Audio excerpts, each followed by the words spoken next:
Punchout by Nintendo.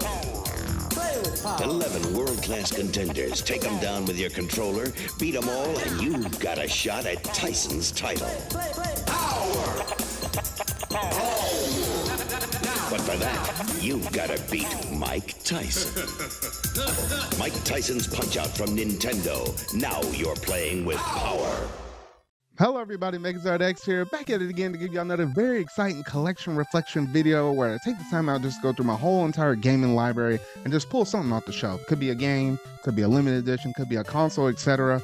But for today, we're going to be talking about none other than Punch-Out, Mike Tyson's Punch-Out. Yes, a lot of y'all might be acquainted with, featuring Mr. Dream, but that's not the version I grew up with. I grew up with Mike Tyson's Punch-Out. Obviously, that branding, that name Mike Tyson dropped due to, licensing stuff that happened, way back in the early days, though. But this is the one I happen to grow up with. And you know what? I don't have a lot of NES games growing up. I had only a handful of stuff. Like, I had things such as Mario Brothers, I had Teenage Mutant Ninja Turtles, I had Mario vs. Donkey Kong and stuff, even other games like Techno Bowl, which are all games I probably will talk about in future collection reflection videos though. But this one definitely stands the test against time because how difficult this game was, especially once you get to the end game though. But you know what, there's a lot of story times I got to say about this game though, so we might as well go ahead and jump up in it though. So if you hadn't already done so,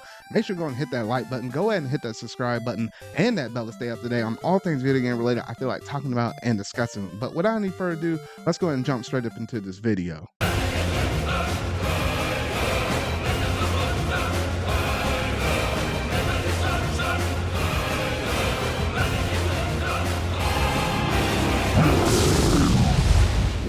Mike Tyson Punch-Out. What am I going to do with you? Because this right here is the definition of adversity right here. I would say more so out of any other NES game out there, this is definitely one that definitely stands the test against time though. Now, I did mention I have a bunch of stories with this game though, because, out of all the NES games I had, this was probably most definitely the hardest one.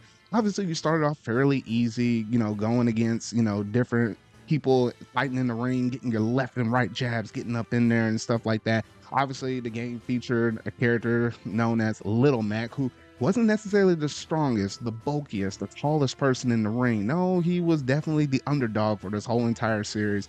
You went against people like Glass Joe and stuff, and one of those characters was named after a bull and King Hippo and stuff. Very iconic characters for those that are really acquainted with the Punch-Out series though. But you start off, just kind of learning your little things. It's a very simple game, like most NES games. You only had the D-pad, the A and B buttons though. But what you managed to do with it in terms of your straight jabs to the gut and stuff, left and right ducking, and I didn't figure out about this until years later when, if you double tap down on the D-pad, you can actually duck down low. I was always dodging left and right. I didn't even know that was also a possibility though. But you start off with some easy people, and then obviously if you do a really good amount of combos and stuff, save up a little star power and knock somebody out with one of those, I guess you can call it like your special punch or whatever though. But it wasn't that hard, and it was a game I always like to pick up time and time again. Obviously, back with the NES era, you didn't have a lot of games that could naturally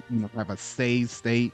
In terms of games like Super Mario Brothers 3 was one of the ones that kind of stands out in my memory, where you can actually save the game, pull it out, put it back in. But this was definitely the era where you had to punch in a bunch of passwords. So I remember once you beat the first 3 people, you move from one boxing ring, and then you move over to the other one where it's a green stage instead of a blue one.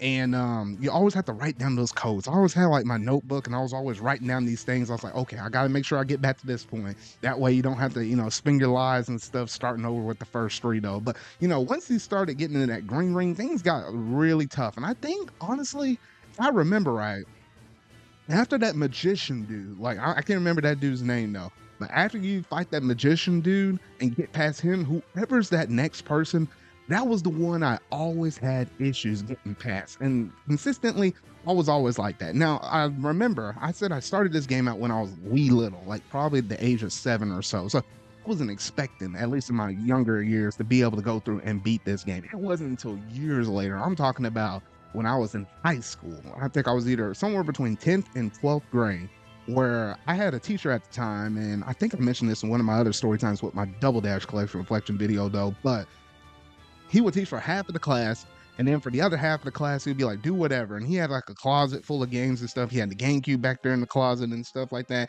And then he had some kind of system. It wasn't, it's like a third party thing that played like NES and Super Nintendo games. And one of the games happened to be Punch Out. So I was like, he just happened to have a copy of it. And I was like, oh, okay, let me just go through here and put in my previous passcodes and stuff. Obviously, at this point, now I got the internet. I can look up stuff. But basically punching a code that was like near my nearest completion in terms of how far I managed to get in the game though. And I finally somehow managed to get all the way up to Mike Tyson himself. And oh my gosh, I was like, I can finally go through and beat this game. I had not beaten in years because of how difficult it gets towards the end game and stuff. Obviously, you have like 3 lives when you're fighting against a person. So you can get knocked down once, bounce back up, get knocked down a second time, bounce up again. But if you get knocked out 3 times, it's like 3 strikes and you're out. And my goodness, I can't say how many times I was like, I put that D-pad down right here and I just started spamming that A button like as fast as I could just to get back up. Because when you get knocked down the second time, it's a little bit challenging to kind of get back up though.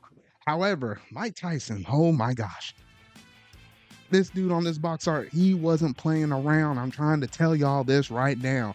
I would still say in terms of like all of Nintendo boss fights throughout the history of their games that they make, I definitely say that this is like definitely one of the top 10 most aggressive bosses. Because literally when you're fighting against Mike Tyson, I believe it's the first 90 seconds of that match. If you get hit once, it's a knockout. You fall down and you got to get back up. So it taught me to get my reflexes down. Like I thought my response time in terms of like, those quick reactions and stuff like that was pretty good considering how many different games I happen to play, at least up until that point though. But it paled in comparison to the response time you needed to have. Like you need to be real quick. You need to study this dude's moves. Like you got to know which one's his quick jab, this a standard left, a standard right, the one where he pauses and it just does a straight up like that. You have to memorize the rhythm and flow of this fight.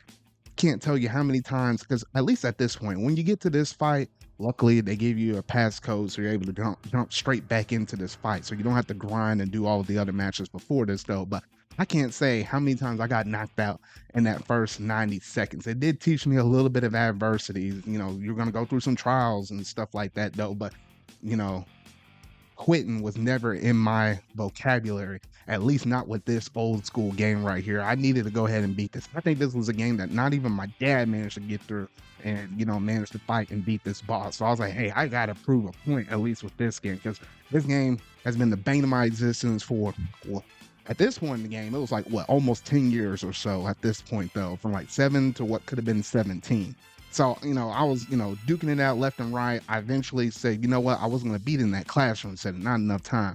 Had to take this game all the way back home, though, pop this sucker back up into my NES, and I started going to town on it. Luckily, somehow I managed to get past the first 90 seconds. And I was like, oh, okay, I'm feeling good now. But then it got down to the round 2. And in the round 3, I think farthest I managed to get at one point was I managed to survive all 3 rounds, but then they go through and do the judges tally to figure out who got the most points. And usually it was always Mike Tyson. So I knew at that point, hey, I can't have no draw. I got to knock this dude out. And through a lot of trials and tribulations and stuff like that, I managed to finally knock this dude down where he could not get back up. And it was at that point in time, I was like, yes, I finally managed to beat Mike Tyson's Punchout, which, oh shoot, it was really a glorious feeling because most NES games you can go through and beat a handful of stuff because looking back at it now retrospectively, some of these games are rough.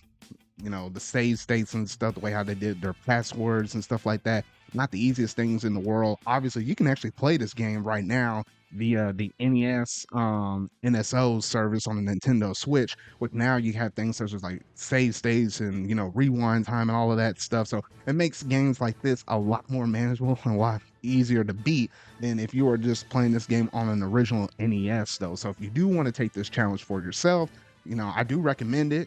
Use those save states, make things a little bit easier though. But if you want to go old school and beat the original Mike Tyson, not the Mr. Dream, then you're gonna have to put this bad boy up in there and actually go to work though. But yeah, overall, this game was definitely a good defining moment in my life where I was like, hey, you know what? You might be going through some rough times in life. You know, things might knock you down, but it's not about how you get knocked down. It's more so about how you manage to get back up. And that was like one thing that was really important that kind of taught me a big lesson, at least with this one game in particular. So who can't say that, you can't learn, real life applications from games themselves and apply it to your everyday life. That's just a little bit of a, I guess, a sermon, whatever you want to call it, that you're able to pull at least from this one collection reflection video right here. But y'all gotta let me know down in the comment section down below what all that you think about, Punch Out as a whole. Have you managed to go through and beat the Mike Tyson Punch Out, not the Mr. Green, the Mike Tyson, or I'll give y'all a bone, the Mr. Green version itself? Or did you also manage to play other games in the series, such as, Super Punch Out on the SNES or Punch Out that was on Wii? I actually dabbled with a little bit of Super Punch Out on the Super Nintendo via the NSO Online, but I never managed to actually go through and play the one on the Wii. So that's one I definitely have to go back through and try to pick up and play at some point though. But let me know your overall experiences on Punch Out down in the comment section down below. But that's gonna basically do it in terms of this video right here though. But if you really like it, make sure you're gonna hit that like button, go ahead and hit that subscribe button and that bell to stay up to date on all things video game related I feel like talking about and discussing. So remember, y'all, until what video I make next, see y'all.